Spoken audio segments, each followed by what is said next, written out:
नमस्कार किसान साथियों, आप देख रहे हैं कृषि दर्शन XYZ और मैं हूं दिनेश रावत। किसान साथियों, आज की इस वीडियो में हम बात करने वाले हैं गेंदा फूल की खेती से संबंधित कुछ महत्वपूर्ण बिंदुओं पर। तो आइए चलते हैं हम खेत में और करते हैं कुछ महत्वपूर्ण बातें।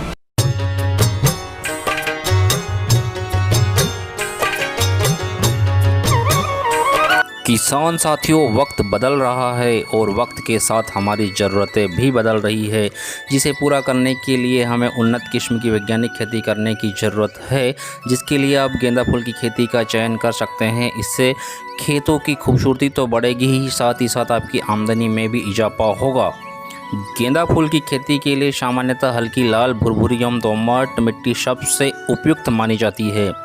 किसान साथियों, गेंदा फूल की मार्केट वैल्यू सबसे ज़्यादा दशहरा एवं दीपावली पर होती है और इसी समय इनका अच्छा दाम प्राप्त होता है। तो इस सीज़न में गेंदे फूल का उत्पादन लेने के लिए हमें इन त्यौहार सीजन से करीब 100 दिन पहले F1 गेंदा फूल की नर्सरी लगा लेनी चाहिए। नर्सरी सामान्यतः 20 से 25 दिन में तैयार हो जाती है। फिर इनके पौधों को लाइन में 1.5 फीट की दूरी पर लगा देते हैं और एक लाइन से दूसरे लाइन के बीच की दूरी 2.5 से 3 फीट रखते हैं, ताकि फूलों को तोड़ते समय निकलने में कोई दिक्कत ना हो। पौधों को ट्रांसप्लांट करने के बाद रासायनिक खाद का प्रयोग करने से पहले मिट्टी का परीक्षण करवा लेना चाहिए और जिन माइक्रोन्यूट्रिएंट की आवश्यकता या कमी होती है उन्हें ही रासायनिक खाद के रूप में प्रयोग करना चाहिए, तथा कोशिश हमारी यह होनी चाहिए कि ज़्यादा से ज़्यादा जैविक या गोबर खाद का प्रयोग हो। किसान साथियों, हमारे पास गेंदा फूल के बीजों का बम्पर स्टॉक है जो F1 के हैं, और जो भी किसान भाई इन बीजों को लेने के इच्छुक हैं तो आप हमारे मोबाइल नंबर 9179466464 पर संपर्क कर सकते हैं, जो आपको सबसे कम दाम पर उपलब्ध है। कॉल करने का समय है सुबह 10 से शाम 6 बजे तक।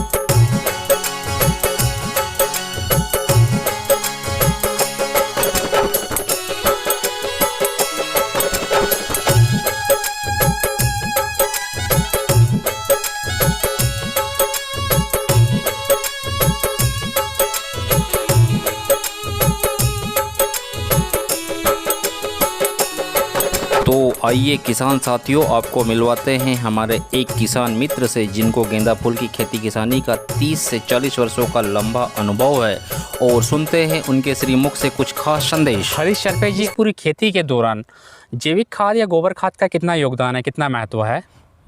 आज जो अपने मोदी जी, जो प्रधानमंत्री जी बोलते हैं कि भी अपनी जो जैविक खेती है जी, और जैविक आधार जो होता है तो वो बहुत मजबूत है और अच्छा है जी। जो परंपरागत पहले भी चलता था, लेकिन यह रासायनिक कंपनियां आने की वजह से किसानों को जल्द उत्पादन के हिसाब से उसका प्रलोभन ज़्यादा मिला जी। और तो उस वक्त उस किसान सभी उस ओर गए, लेकिन जब देखा गया कि उसमें लॉस होना चालू हुआ जी। तो मोदी जी ने जो अभी नई टेक्निक से हिसाब से जो किसानों को आग्रह करके भी जैविक खेती की ओर अग्रसर खींचा है जी। तो मैं बोलता हूं कि केंद्र के अंदर भी जैविक खेती करना चाहिए। जी। तो जैविक खेती के अंदर डीकम्पोस्ट जैसे खाद होते हैं, जैसे केचुआ खाद हो गया है, अपना जो सड़ी गली खेतों की जो वेस्टेज निकलती है इसको सड़ा गला के 1-2 वर्ष से सड़ा के उसको बारीक करके, और जो अपना गोबर के कंडे है इसको भी बारीक करके कुछ साल पुराने कंडे रह के, तो उसमें ह्यूमिक एसिड की मात्रा अधिक होती है तो जो आपको ह्यूमिक की खरीदारी नहीं होगी, जो जड़ का फुटाव अच्छा होएगा।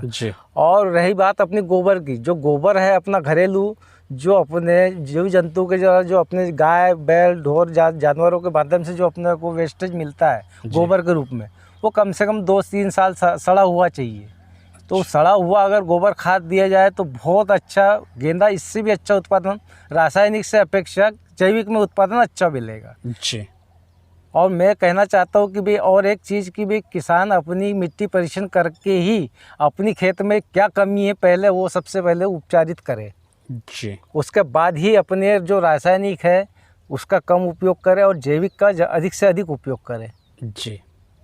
ये तो ऐसा है कि भाई नेचुरली है, बोरियों में मिल जाता है और रेडीमेड मिलता है, इसलिए क्या है किसान दुकान की ओर चल जाता है, इसलिए क्या है हर किसान के पास में जैविक खाद उपलब्ध नहीं होता है। हरीश शर्पे जी, वैसे तो आपने हमारे देखने वाले किसान साथियों को और मित्रों को बहुत ही शानदार जानकारी दी है, ख़ास तौर पर इस गेंदा फूल की आधुनिक खेती को लेकर। लेकिन जो हमारे किसान मित्र या साथी पहली बार देख रहे हैं, तो ऐसे किसान भाई जो गेंदा फूल की खेती करने के इच्छुक हैं, तो उन किसान साथियों को, मित्रों को आप कोई संदेश देना चाहेंगे? मैं संदेश यही देना चाहता हूँ कि जो अपनी परंपरागत खेती है जी। थोड़ा उसके हट के अगर नई खेती की ओर आए, नवाचार चालू करे जी। तो वो मेरा कहने का मतलब किसानों को एकदम ये कि बड़े प्रमाण से नहीं करे जी। मैं चाहता हूँ कि पहले छोटे प्रमाण पे करे, उसमें जब बेनिफिट दिखता है तो वही नवाचार के अंदर अपने को फ़ायदा मिलता है, कोई नया काम कर रहे हैं तो उसमें फ़ायदा हुआ तो फिर अपना प्रमाण बढ़ाए जी, न कि एकदम भाई अपन ने देखा कि भाई ये इस टाइप से इतना लाखों का बेनिफिट है ऐसा करे तो भाई अपन 10 एकड़ में करे 15 एकड़ में। मैंने कहा वो उद्देश्य नहीं है जी। पहले छोटे प्रमाण में करे उसके बाद में उसको बड़े प्रमाण में बढ़ाए जी। बड़े प्रमाण से जो करना है जी, तो मैं किसानों को ये कहना चाह रहा हूँ कि बड़े प्रमाण से न करके छोटे से प्रमाण से चालू करे जी। जब अपने पास में पैसे की व्यवस्था हो जाए तो सारी व्यवस्थाएं फिर बाद में है जी, यही मेरा कहना है जी। तो साथियों, आज गेंदा फूल की आधुनिक खेती को लेकर हमारे साथ थे हमारे किसान मित्र हरीश शर्पे जी और रेहान अंसारी जी।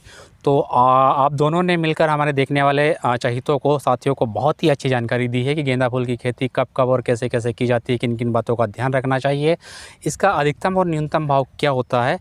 तो आपने जो इतनी महत्वपूर्ण जानकारी दी है तो ज़रूर और निश्चित तौर पर हमारे देखने वालों को खेती किसानी में उपयोगी होगी, सहयोगी होगी। और साथियों, मैं आपको बताना चाहूँगा कि अगर गेंदा फूल की खेती से संबंधित किसी भी प्रकार की जानकारी आपको लेनी हो तो हमारे किसान मित्र हरीश शर्पे जी और रेहान अंसारी जी का नंबर मैं आपको नीचे डिस्क्रिप्शन में दे दूँगा।